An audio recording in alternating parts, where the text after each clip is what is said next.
Hello.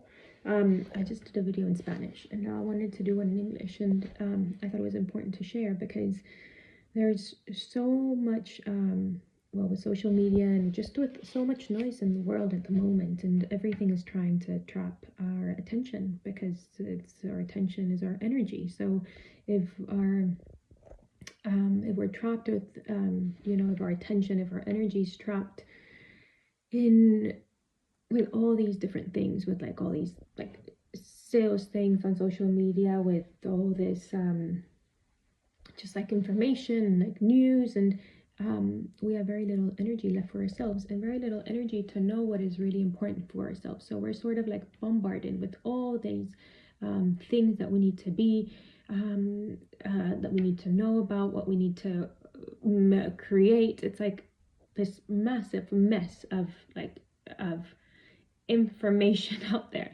And so we're constantly, our attention's outside, like looking at all that stuff. So our energy is going to all these places. So there's very little left for ourselves and for really listening to ourselves, to what's right for us, because what it is that we really need, how it is that we really want to live our life, what's good and positive for us and not. And I can only say for myself, but I know the less I'm on social media, bombarded by all that attention and like sort of like surreal world and selling, the better. Because it's made so that we are completely hijacked by it, and that we can't really sort of control our mind, our thoughts around it, or control our impulse, like sort of impulse control.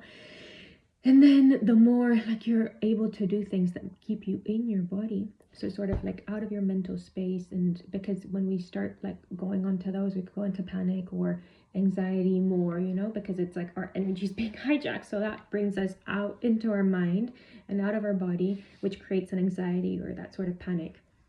So it's more about coming more into the body, trying and moving our attention from this like buzz in the mind and around into our bodies, into our heart. And how can we get into the body? So we can get into the body through movement, and especially for me, it's like very gentle movement, and it's moving with a lot of harmony and love towards my body, because I think that is very needed.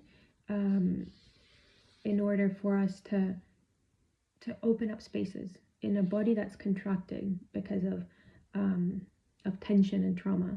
We need to be gentle for it to open up. And then coming into the body and like through gentle movement and enjoyment, trying moving, seeing how the body can move in so many different places, because the body's energy and it can just swirl and move in all these amazing ways. And then also do something with your hands, sort of like, the cooking, it's bringing attention, but also how you're doing it, how you're doing these things, doing it with like proper intention and attention, right? Of like the food that you're cooking for yourself, for others, with the love that it can carry. You're preparing it with like all this attention of and this presence, let's say. So it's bringing us back to presence. So preparing that food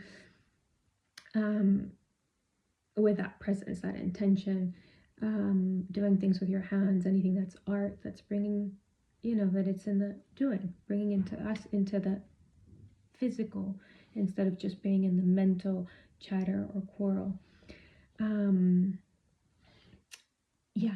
And through that, allowing for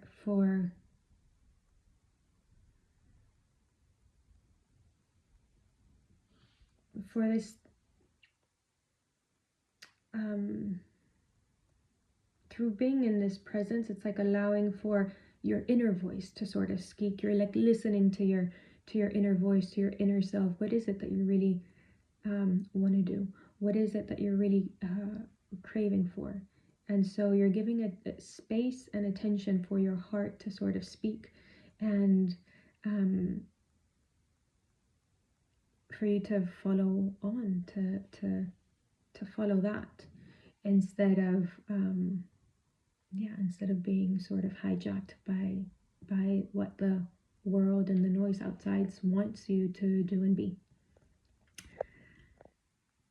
So I just thought I would leave this note because I think it's quite important that we take attention and intention on that. One part that I forgot is nature, and how we can, nature. It never stops.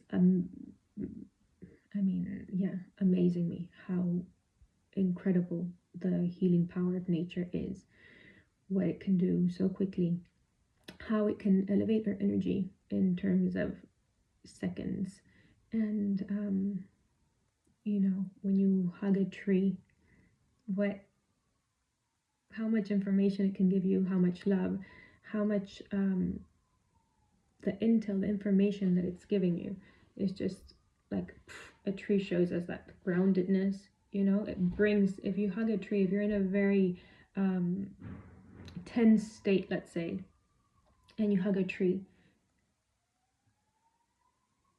I can feel how my whole nervous system just starts moving and relaxing, and it just brings all the energy into harmony and into alignment. So it's just amazing. It's so powerful. And this is something that we can all arrive to feeling these things. But of course, to be able to feel these things and to become so in tune and in touch with what different things gives us, we need to come into the body. We need to allow for our body to expand. When our body expands, we come into the body, our senses expand as well. So know that your senses are gonna, as you heal first, as you expand your consciousness, your senses are gonna expand as well. And you're gonna be able to sense and see and hear and experience so much more than with a contracted body, with a mental chatter. So yeah, and the world becomes pretty amazing when your senses start expanding, and you have this sense of connection with everything. It is very beautiful.